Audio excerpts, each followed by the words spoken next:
आयशा और मनारा में हुई फाइट, दोनों के बीच वर्ड्स को लेकर हुई मिसअंडरस्टैंडिंग।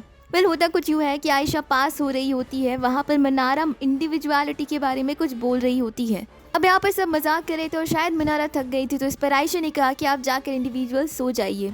अब यहाँ पर मनारा अजीब से एक्सप्रेशंस बनाती है, तो इस पर आयशा ने कहा तो ठीक है, जाकर आप कपल में सो जाइए। अब इस बात का बहुत बड़ा मुद्दा बन जाता है। इनिशियली मनारा को ये पसंद नहीं आता है, लेकिन जब अरुण मनारा के पास आकर बात करते हैं और अरुण बोलते हैं कि आपने क्या उनसे नहीं पूछा कि कपल का मतलब क्या है, और आपको ये भी बोलना चाहिए था कि आप यहाँ पर किसी को ढूंढने आई हैं, मैं नहीं आई हूँ। बेसिकली अरुण की बातों के बाद मनारा और भी ज्यादा भड़क जाती है और फिर मनारा बोलती है कि जब आपने कपल कहा था तो उसमें आपका क्या सेंस था। अब यहाँ पर आयशा मनारा से बोलती है कि हम दोनों ऐसे दोस्त नहीं है कि मैं आपके साथ ऐसे जोक्स करूँ, और साथ ही आयशा बोलती है कि मेरा कपल से कोई इंटेंशन नहीं था, आप उसे गलत वे में ले रही हैं और आप इसे बॉय और गर्ल से मिक्स कर रही हैं। अब मुनव्वर गार्डन एरिया में अभिषेक के साथ बात कर रहे होते हैं। अभिषेक पूछते हैं कि क्या हो रहा है ये सब। अब यहाँ पर मुनव्वर बोलते हैं कि 4 घंटे पहले की बात है और आयशा के कहने का ऐसा कुछ मतलब नहीं था जिस वे में मनारा ले रही है। आपको क्या कुछ कहना है इस पूरी अपडेट को लेकर? आप अपना ओपिनियन हमें कमेंट के जरिए जरूर बताइए